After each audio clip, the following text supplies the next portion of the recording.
আমি কাবেরী আর আপনারা দেখছেন আমার নতুন YouTube video Bong in Mumbai. আজকের দিনটা হলো শনিবার, সকাল এখন 7:30 মতো বাজে আর আমি সকাল সকাল চলে এসেছি রান্নাঘরে।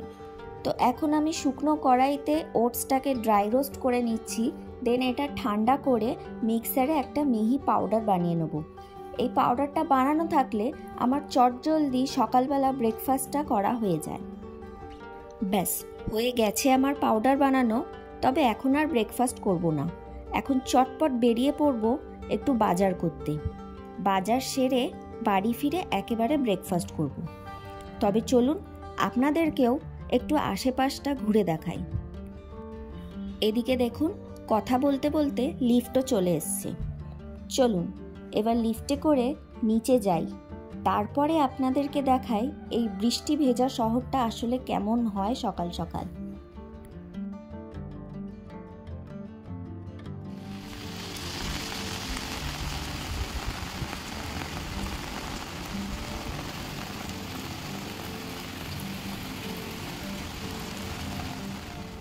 চারিপাশটা দেখুন কি উঁচু উঁচু সব বিল্ডিং।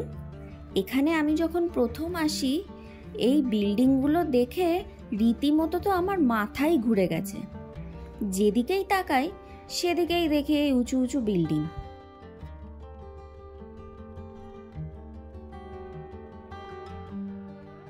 ব্যাস চলে এসছি বাজারে। আজকে আর সেরকম কিছু নেব না, ওই 2-3 দিনের মতো সামান্য কিছু কিনে নেব। এই বাজারটা আমাদের ঘর থেকে পায়ে হেঁটে ওই 2 থেকে 3 মিনিট মতো লাগে। এদিকে দাঁড়ান, আপনাদের একটা জিনিস দেখাই।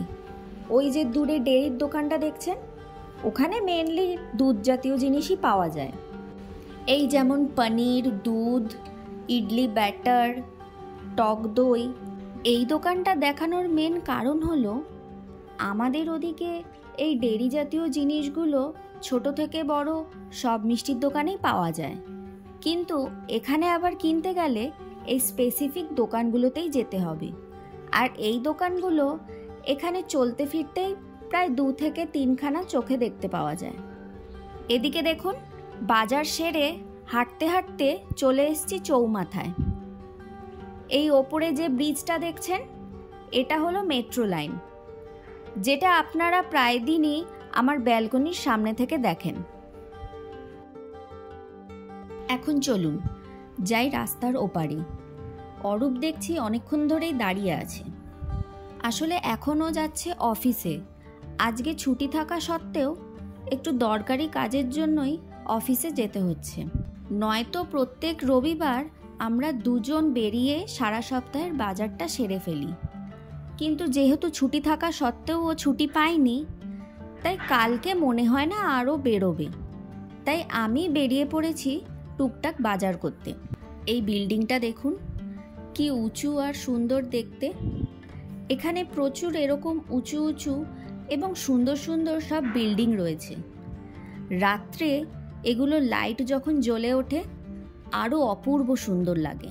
রাস্তার ওপারে ওই যে অটোগুলো দাঁড়িয়ে আছে দেখছেন, ওটা হলো আমাদের অটো স্ট্যান্ড। এখানে আবার 2 ধরনের অটো স্ট্যান্ড রয়েছে, একটা প্রাইভেট আর একটা শেয়ারে। শেয়ারে ভাড়াটা কম পড়লেও প্রাইভেটে কিন্তু প্রচুর ভাড়া নেয়।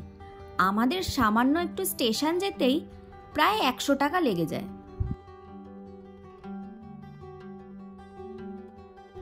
এদিকে দেখুন, রাস্তার ওপারে অনেকক্ষণ ধরে অপেক্ষা করার পর এতক্ষণে ক্যাবটা এলো। ও চলে যাবে এখন স্টেশন। অন্যদিন অটোতেই চলে যায়, কিন্তু আজকে যে পরিমাণ বৃষ্টি হচ্ছে অটোতে গেলে পুরো ভিজে যাবে, তাই আজকে ক্যাবেই চলে গেল। এখন ও যাক অফিসের দিকে, আমি যাই ওপারে ফুলের দোকানে। চলুন। আমাদের ওই চৌমাথাটার ওখানে একটা ফুলওয়ালা বসে, কিন্তু যে পরিমাণ বৃষ্টি হচ্ছে আজকে মনে হয় না আর বসবে বলে। তাই এখন চলে যাচ্ছি মন্দিরের কাছে। বেশ একটু হাঁটতে হবে, কিন্তু ওখানের দোকানগুলো রোজই বসে। আমরা দুজন জেনারেলি সপ্তাহের বাজারটা এই লোকাল মার্কেট থেকে করি না। খুব দরকার না পড়লে এখান থেকে আমরা বাজার করি না। আমরা মেনলি এখানে যে বড় বাজারটা রয়েছে সেখানেই যাই। সপ্তাহের বাজারটা আমরা ওখান থেকেই করি। ওখানে আসলে এক জায়গায় সব কিছু পাওয়া যায়। মুদিখানার দোকান থেকে শুরু করে শাক সবজি, ফল মূল, মাছ মাংস, ডিম, ফুল, সব কিছু। কিন্তু ওটা আবার আমাদের বাড়ির থেকে বেশ খানিকটা দূরে। একা বলে আমি আর অত দূরে গেলাম না। এই কাছের বাজার থেকে যা পাচ্ছি তাই নিয়ে নিচ্ছি। এদিকে আবার রাস্তা দিয়ে যেতে যেতে হঠাৎ করে একটাই মাছের দোকান চোখে পড়ল। ঘরে তো কিছুই নেই, তাই এখান থেকেই সামান্য একটু এক সপ্তাহের মতো মাছ কিনে নেব ভাবছি। তবে এই দোকানটায় দেখছি মাছের সেরকম ভ্যারাইটি নেই। রুই, কাতলা, চিংড়ি আর একটা সামুদ্রিক মাছ আছে দেখছি। ওই যা পাই তাই নিয়ে নিই। তবে আমাদের ওই বড় বাজারটায় প্রচুর রকমের মাছের ভ্যারাইটি দেখতে পাওয়া যায়। নেক্সট আবার যেদিন যাব আপনাদেরকেও সঙ্গে করে নিয়ে যাব। তো এখন আমি 1.5 কিলো মতো একটা রুই মাছ নিয়ে নিয়েছি। সেটাই এখন উনি আঁশ ছাড়িয়ে কেটে দিচ্ছে। এদিকে দাঁড়ান, আপনাদেরকে মাছগুলো আর একবার ভালো করে দেখাই। চিংড়ি মাছগুলো দেখুন কি বড় বড় সাইজের। তবে আজকে আর চিংড়ি নেব না। আমাদের ওই বাজারে মাছের ওপর ভালোই ডিসকাউন্ট দেয়, কিন্তু এখানে দেখলাম সেরকম কিছু দিল না। আজকে এই 1.5 কিলো রুই মাছটা 250 টাকা নিল।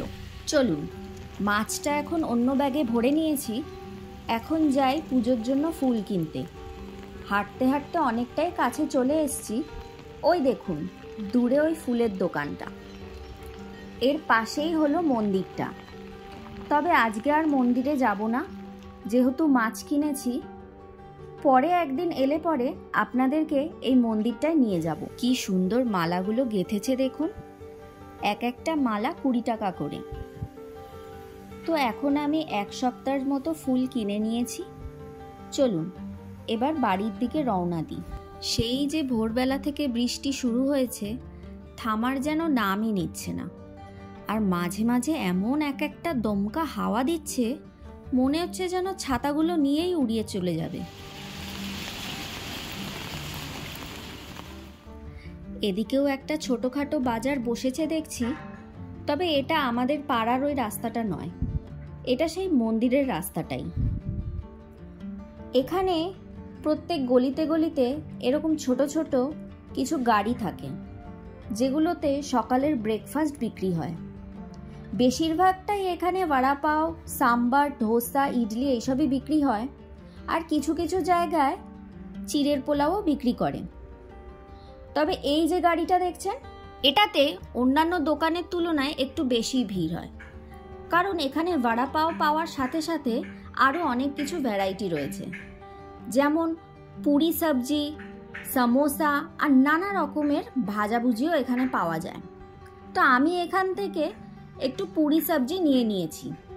সকালে যেহেতু ব্রেকফাস্ট করে বেরোইনি, তাই মারাত্মক খিদে পেয়ে গেছে। বাড়িতে গিয়ে আজকে এটাই ট্রাই করব। এদিকে দেখুন, চৌমাথাটায় বেশ কিছু এরকম বসার বেঞ্চ করা আছে। দিনের বেলা এগুলোতে বয়স্ক লোকেরা বসে দেখি আড্ডা মারে, আর বিকেলবেলা আবার বয়স্ক মহিলারা বসে এখানে আড্ডা মারে। ঠিক আমাদের ওখানের মতোই পাড়ার কাকা কাকিমারা যেমন বিকেলবেলা বা সকালবেলা একটা আড্ডার ঠেক বসায়, এখানেও দেখি ঠিক সেটাই হয়। ব্যাস চলে এসছি ঘরের কাছে। ওই যে সবজির দোকানটা, এর পাশের গলিটা দিয়ে ঢুকে চলে যাব বাড়িতে। চলুন গিয়ে গরম গরম লুচি তরকারিটা খুলে দেখি।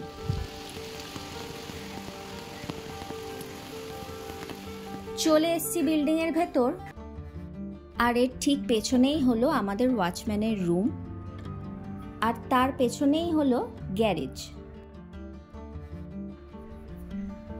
দাঁড়ান, চট করে ফ্রেশ হয়ে একটা প্লেটে ব্রেকফাস্টটা বেড়ে নিই। এই লুচিগুলো পার প্লেট 30 টাকা নিয়েছে। এখানে 5 পিস লুচি দিয়েছে, একটা আলু চোখা, সামান্য পেঁয়াজ কুচি আর একটা রেড চাটনি। প্রথমে ভেবেছিলাম কোনো তরকারি মনে হয় দেয়নি, তারপর ভালো করে দেখলাম যে না, এক প্যাকেট তরকারিও দিয়েছে। তো এটা এখন একটা বাটিতে ঢেলে নিয়েছি। এটা আমাদের কলকাতার মতো সে আলুর তরকারি বা ঘুগনি নয়, এটা সামান্য অন্যরকম দেখতে।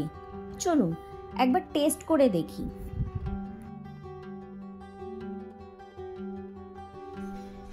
এই রকম সর্ষে আর কারি পাতা ফোড়ন দিয়ে আলু চোখা আর তার সাথে লুচি আমি কখনোই টেস্ট করে দেখিনি। তবে না, কম্বিনেশনটা কিন্তু সত্যিই অপূর্ব। তরকারিটা ফার্স্টে খেয়ে ভাবলাম মনে হয় কোকোনাট অয়েল দিয়ে বানিয়েছে, কারণ এখানকার লোকেরা সব কিছুতেই সর্ষে, কারি পাতা, নারকোল এসব ব্যবহার করে। কিন্তু পরে দেখলাম না, এর মধ্যে নারকোল কুচি দেওয়া আছে, সবুজ মটর, নারকোল কুচি, পেঁয়াজ, আদা, রসুন আর তড়কাও ছিল। বেশ অন্যরকম আর টেস্টিও খেতে। পুরো কম্বিনেশনটা নো ডাউট অপূর্ব লাগছে খেতে। এদিকে মাছগুলোও ধুয়ে নিয়ে চলে এসেছি। এখন করব দুপুরের রান্না। মাছগুলোতে নুন হলুদ মাখিয়ে ভেজে নেব। আজকে আর বেশি কিছু করব না, মাছের ঝোল আর ভাত। তাহলে চলুন, ভিডিওটাও আজকে এখানেই শেষ করছি। দেখা হবে খুব শিগগিরই পরের আর একটা ব্লগে। ততক্ষণের জন্য ভালো থাকবেন এবং সুস্থ থাকবেন। Do like, share and subscribe my YouTube channel. Thanks for watching.